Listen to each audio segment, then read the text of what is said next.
It was just another afternoon in my kitchen. Until my stepson did something that made me freeze in place. I wasn't prepared. Not for that. I never thought I'd find myself in a moment like that. Not me. Not here. Not with him. But the truth is, life doesn't give you a warning when it's about to cross a line. It doesn't ring a bell or hold up a sign that says, "This right here? This is where everything changes." No, it happens in the middle of something ordinary. When your guard is down. When you're wearing old clothes and scraping dinner off a pan. When you're exhausted, but still going, because you've been going for everyone else your whole life. I was just cooking. That's it. Standing at the stove, stirring a pot I didn't even want to eat myself. The house was quiet. Too quiet. My husband was locked in his office like always. The TV was off. The only sound was the bubbling sauce and the low hum of the fridge behind me. And then, he walked in. My stepson. Ethan. 21. Back home from college. Tall, calm, with this way of walking that doesn't make a sound. He'd been quiet since he got back. Respectful. Friendly. A little too observant maybe, but I brushed that off. And I smiled at him, like I always do. Just a small, tired smile, the kind you give when you don't know what else to offer. But that day, something was different. I don't know if it was the look in his eyes, or the way he moved closer than usual, or the fact that I suddenly noticed the way the light caught his face in the kitchen window. I don't know what it was. But in one small moment, everything shifted. He said something. I'll get to that. It wasn't what he said, but how he said it. The softness in his voice. The pause. The weight of it. And then, his hand. A gesture that should have been innocent. Should have been nothing. But it made my breath catch. Made the spoon fall from my hand and hit the counter with a clatter. I stood there, frozen. Heart thudding in my chest. And I remember thinking, no. This isn't happening. Not here. Not like this. But it was. And the worst part? I didn't stop it right away. I wish I could tell you I stepped back. That I told him to leave the kitchen. That I said, this isn't okay. But I didn't. Because in that second, I wasn't just a stepmother. Or a wife. Or a woman at the stove. I was someone who hadn't been touched, really seen, in a very long time. And it scares me to say this, but that moment? That one moment in my kitchen? It spiraled into something I still don't know how to live with. I thought I was just a lonely housewife making dinner. I didn't know it would become the place I'd lose a part of myself. That was the beginning. And the rest? You'll have to hear for yourself. Because it's messy. It's complicated. And if I'm being honest, I still haven't figured out how I feel about any of it. But maybe, just maybe, talking about it will help. Maybe hearing it will help you if you've ever felt alone, invisible, or stuck between right and wrong. So before we go deeper into the story, if you're new here, please hit that subscribe button for Shocking Infidelity Saga. This is where we share true stories that peel back the curtain on hidden emotions and forbidden moments. And if this story already feels close to home, if it stirs something in you, leave a like and drop a comment. Because I'm still trying to make sense of it myself, and maybe you've been here too. Ready? Let me tell you what really happened. I'm in my early 40s. Been married to David for 7 years. We started out strong, like most couples do, I guess. He was attentive, charming, the kind of man who opened doors and remembered to kiss you goodnight. But that version of him didn't last long. Somewhere along the way, the warmth between us faded, slowly, then all at once. Now, he's always in his office. Laptop open, phone pressed to his ear, nodding through meetings, texting someone about some project. I don't even know what half of his job is anymore. He tells me, but I stopped listening a long time ago. Not because I didn't care, because I knew he didn't notice if I was listening or not. We barely speak unless it's about bills, groceries, or something breaking in the house. He doesn't look at me the way he used to. He doesn't touch me the way he used to. Sometimes it feels like I'm just part of the furniture. I cook. I clean. I fold his clothes, iron his shirts, refill the coffee tin before it runs out. And every single day I wonder if he even notices. We don't fight. That's the thing, there's no drama, no slamming doors, no shouting matches. Just silence. And silence can be worse than screaming, can it? The house used to feel full. Back when we had more people around. When we had laughter, guests, plans. Now? It echoes. Especially in the kitchen. The kitchen was my favorite place once. Big island counter, sunlight that spills in through the window in the morning, little notes stuck to the fridge with magnets. It used to feel alive. Now it's just where I move through the motions. Chop, stir, wipe, repeat. I'm always feeding someone, but I don't remember the last time someone asked me if I was okay. Then Ethan came back. 21. David's son from his first marriage. He used to come over some weekends when he was younger, quiet kid, always polite. Then he left for college and we didn't see much of him. A few calls on birthdays. The occasional photo on Facebook. But a month ago, he moved back in. Just for this summer, he said. He needed space, a break, time to think. He's different now.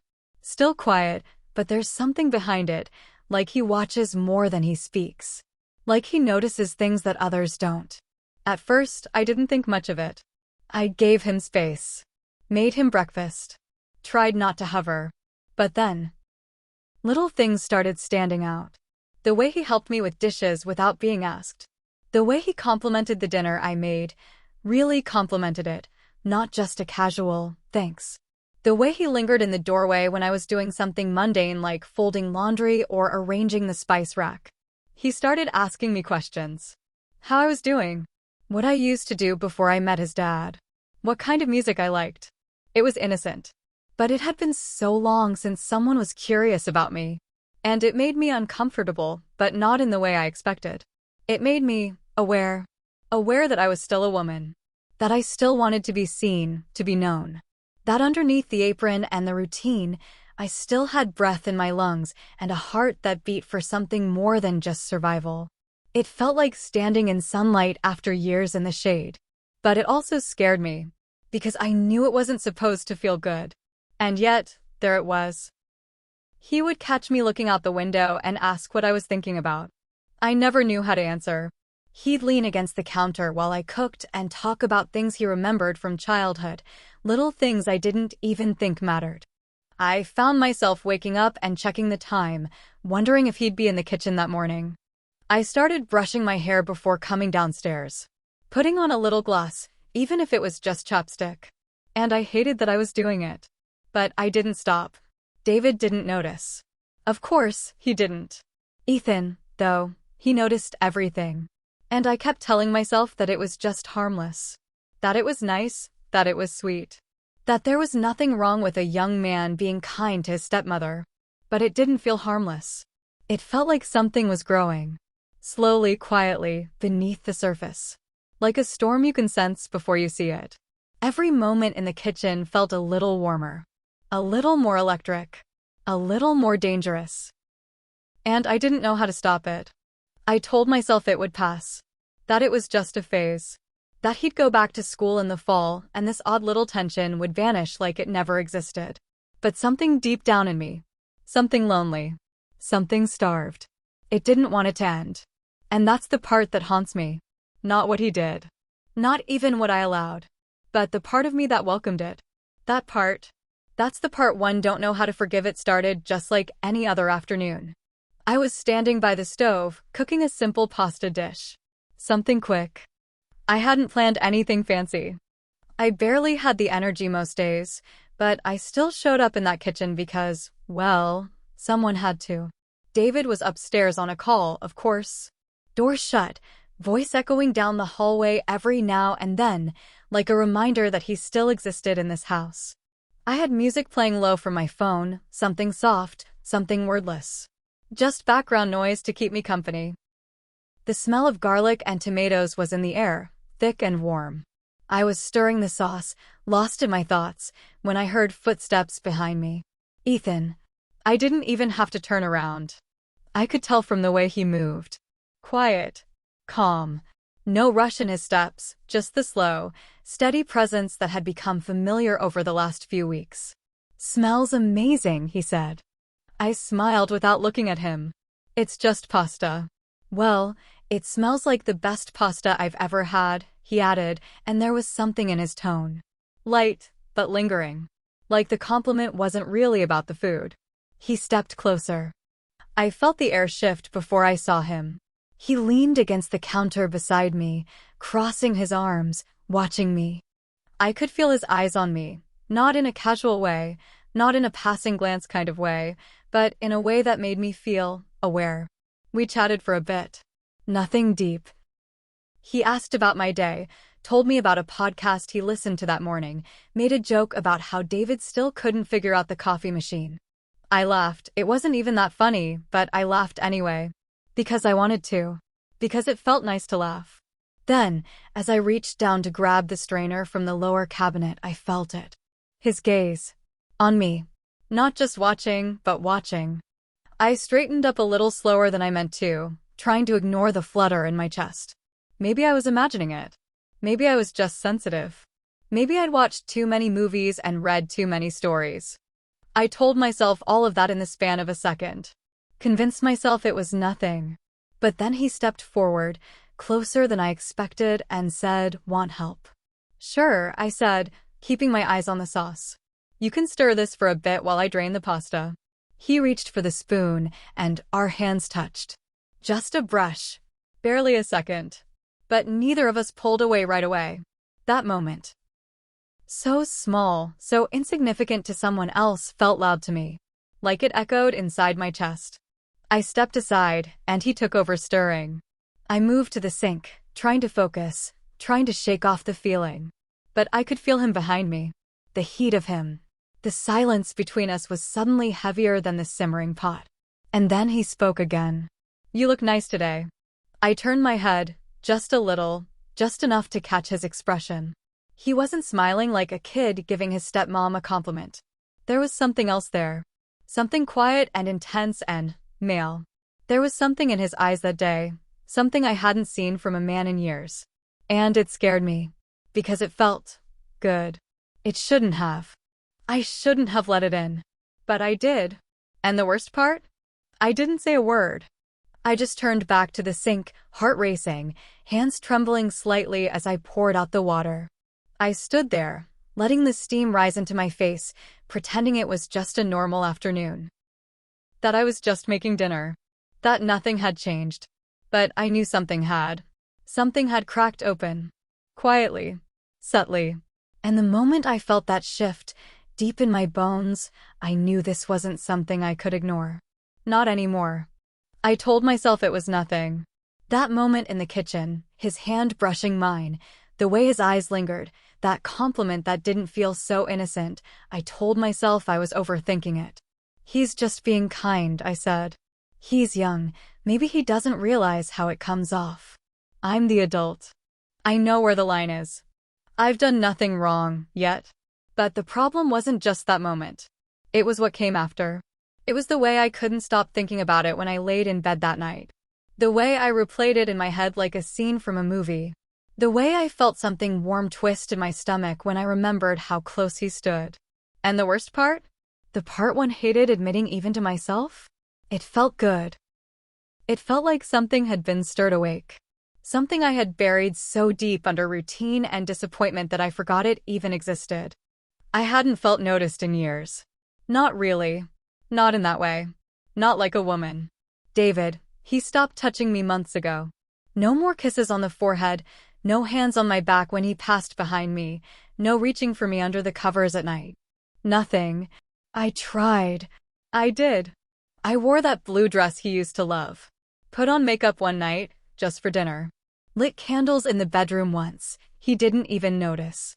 Said he was tired and turned to the wall. I remember sitting there in the dark, staring at the ceiling and wondering when it all stopped. And why I didn't fight harder to bring it back. It's not like we argued. There were no big betrayals, no explosive fights. Just slow fading. Like the sound of a radio station drifting out of range. One day, I realized we hadn't made love in almost 5 months. 5. And when I brought it up, gently, carefully, he shrugged. Said he was stressed. Said he had a deadline. I asked if he still found me attractive. He didn't answer. Just changed the subject.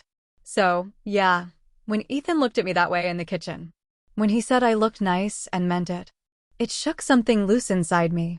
At first, I tried to ignore it. Tried to pretend like everything was normal. But the more I pushed it down, the more it pushed back. The next morning, I picked out a blouse I hadn't worn in years. It fit a little tighter now, hugged in places it didn't before. I stood in front of the mirror, tilting my head. I told myself I just wanted to look nice for the day. But I knew who I was thinking about. And I hated that. God, I hated it. I put on a touch of mascara. Then wiped it off. Then put it back on. The whole time, my heart was pounding. I heard Ethan come downstairs and I paused before walking out of the bedroom. I don't even know why. But I waited until I heard the fridge open, the sound of him pouring a glass of juice. Then I stepped out. He turned. And he looked. Not just looked, noticed. And again, I told myself it was nothing. Told myself I was imagining it. But I felt it. That quiet moment. That flicker in his eyes. The way he smiled, just a little, like he knew something I didn't. I kept busy that day. Washing sheets. Organizing the pantry. Watering plants that didn't need water. Trying to drown the thoughts in activity. But they kept slipping through the cracks. Images. Feelings. Little moments. The way his voice got softer when he spoke to me. The way his fingers grazed mine when he handed me something. The way he stood just a little too close. I knew it wasn't right. I knew I shouldn't entertain it. But then the question started. What if it's just me? What if I'm the only one feeling this? What if he's not even aware of what he's doing? What if it's all in my head? But I knew. Deep down, I knew. He felt it too. And that's when the shame crept in. Thick and heavy like a blanket soaked in water. I started catching myself watching for him. Listening for his footsteps. Checking the clock when he was out, wondering when he'd come back. It wasn't love. It wasn't a crush. It was something else. It was the echo of being wanted. Of being seen. Of being alive. And I hated myself for needing it. But I did need it. Like air. Like something I'd been deprived of for so long, I didn't realize how badly I was suffocating. And every time I caught his eyes lingering a little too long, or his hand staying a moment too long, or his voice dipping just a little softer when he said my name, I didn't run. I didn't stop it. I let it happen.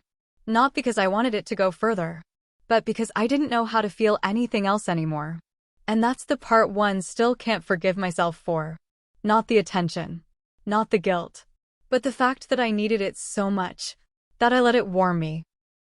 Even though I knew it would eventually burn. It didn't stop. The looks. The comments. The way the air seemed to shift every time we were alone in a room together. If anything, it got heavier. More real. Ethan started saying things, soft things, careful things. The kind of words that on the surface might have sounded innocent, but they weren't. Not the way he said them. Not the way he looked at me when he did. You smell nice today. It caught me off guard the first time. I was standing at the sink, sleeves rolled up, rinsing out a pan. Nothing glamorous. I didn't even think I was wearing perfume. Just regular soap and whatever shampoo I'd used that morning. But he said it like it meant something. Like it mattered. I glanced at him, unsure how to respond. He didn't look away. And then, a few days later, after I'd laughed at one of his jokes, something small, something silly, he said, I wish I had someone like you in my life. He said it with this softness. Not needy, not desperate. Just honest. And I stood there with the dish towel in my hands, gripping it tighter than I needed to. Because I couldn't pretend it was nothing anymore. Not after that. One afternoon, I was making space for him to grab something from the cabinet. I stepped to the side, and he reached behind me. Lightly, so lightly, his hand touched my waist. Just a brush. But it lingered.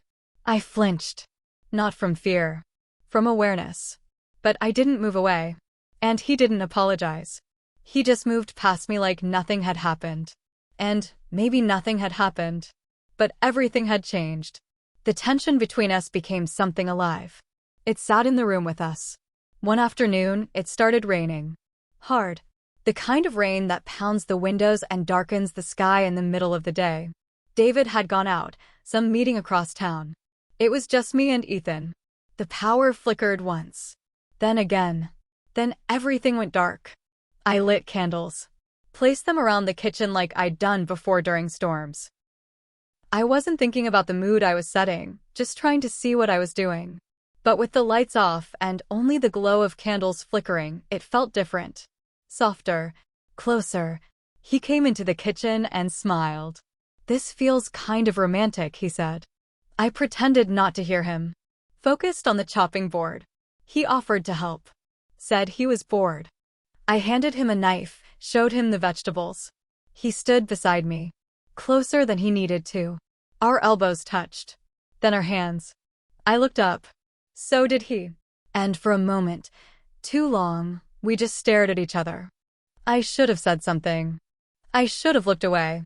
But I didn't. Not until I saw the way his eyes softened. The way his chest rose a little more slowly, like he was holding something back. Then I blinked and looked down. My heart was pounding in my ears. The storm outside got louder. Wind. Thunder. But all I could hear was the silence between us. Then he said it. "You deserve better." Just like that. And it shattered something inside me. Because I knew it. I'd known it for a long time. But no one had said it.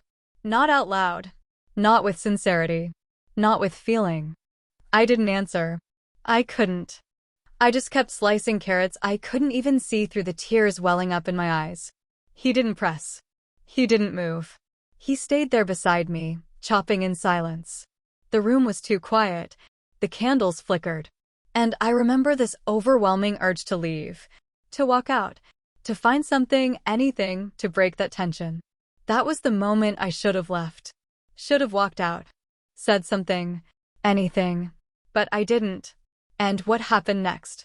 I wasn't prepared for. It was late. David had already gone upstairs for the night. Said he was tired.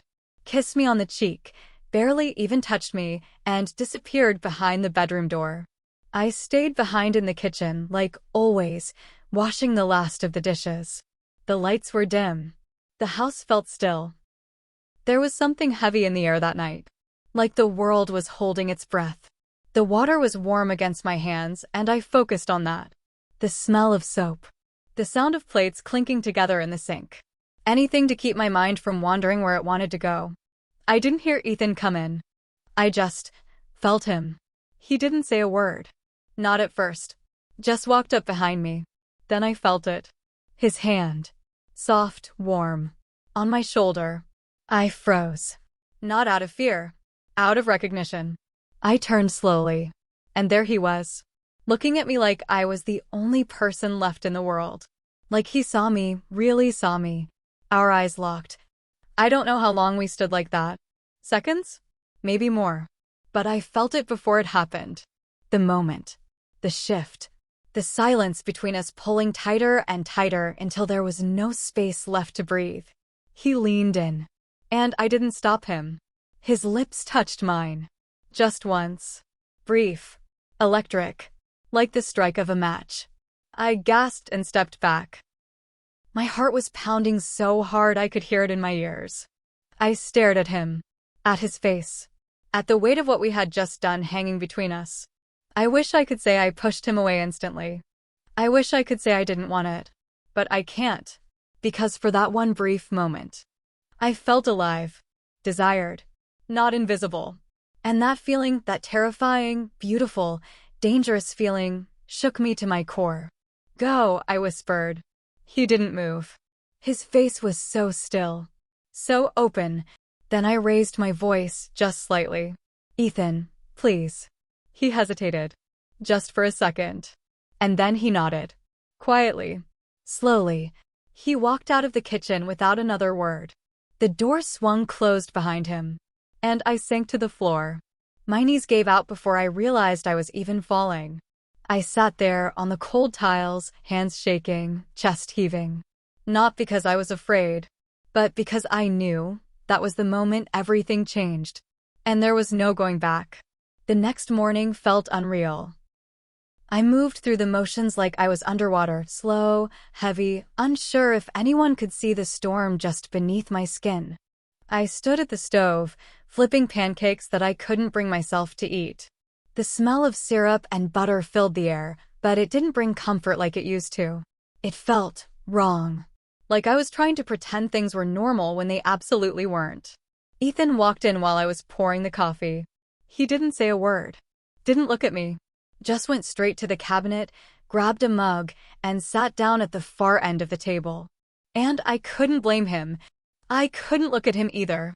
But even without looking, I felt him. The silence between us was loud. Too loud. David came down a few minutes later. Oblivious. Whistling some old tune under his breath like we weren't sitting in a room filled with guilt. He kissed my cheek, sat at the table, and thanked me for breakfast. I don't even remember what I said back. I kept my hands busy, wiping the already clean counter, organizing things that didn't need to be touched. David took a bite of pancake, looked up at the two of us, and smiled. "Glad you two are getting along," he said, chuckling like it was some sweet little family moment. I froze. The words sliced right through me. Ethan looked down at his plate. I felt my stomach turn. I wanted to scream. I wanted to tell him to stop smiling. I wanted to tell him what happened last night. That everything he thought was harmless and sweet and ordinary wasn't. But I didn't. Instead, I smiled back. Tight. Hollow. As soon as breakfast was over, I went upstairs. Closed the bedroom door behind me. Sat on the edge of the bed, staring at the floor, unsure what to feel. I replayed it again in my mind. The kiss. That moment. The way I didn't move. The way I let it happen. And even worse, the part of me that wanted more. That terrified me. Then my phone buzzed. A message from Ethan. "I'm sorry." I couldn't help it. Just that. Simple. Honest. Heavy.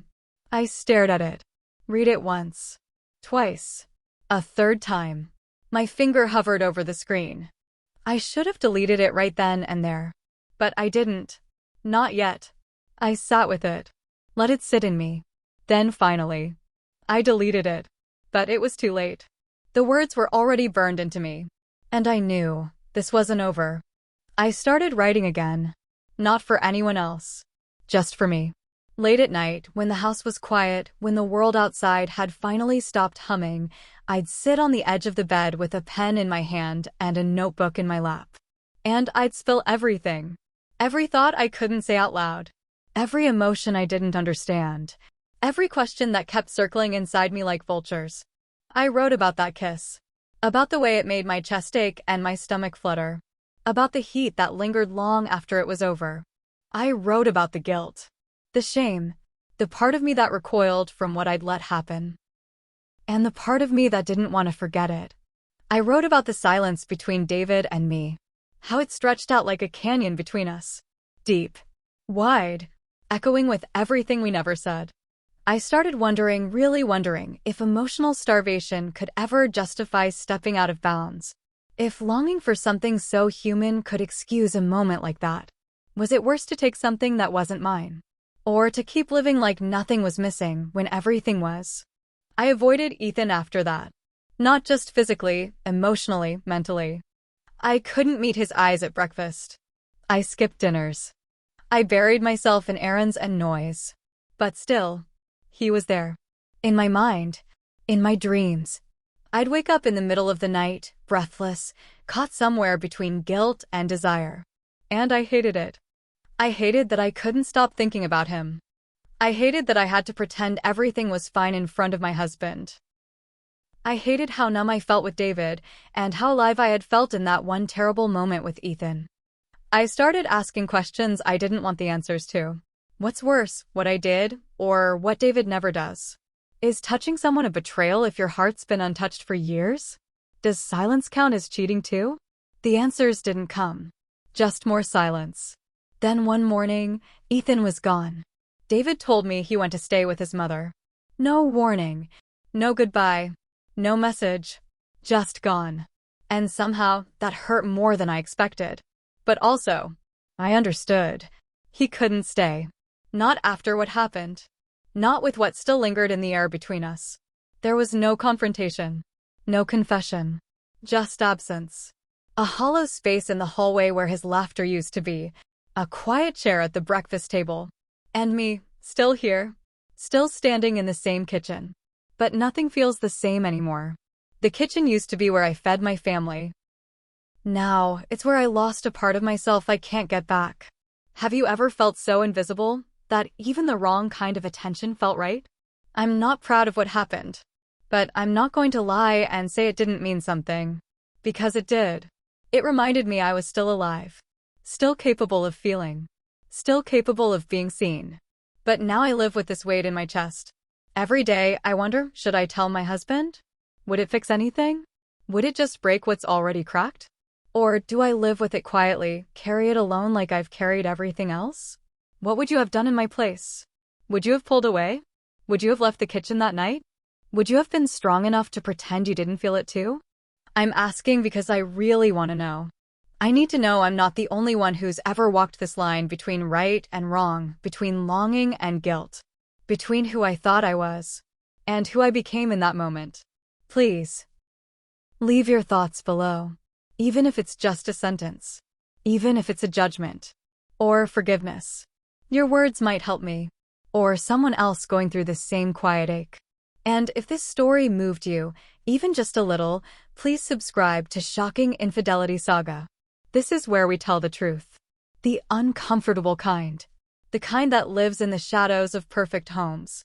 And don't forget to like the video. It helps more than you know. It keeps stories like this alive. Because someone out there, they need to hear it. Before I go, just one last thing. Sometimes, the places we feel safest become the stages of our greatest regrets. We think we're in control. We think we'd never. Until the moment comes quiet and soft, and we realize we're starving. So please, be careful where your hunger leads you. Not all appetites deserve to be fed.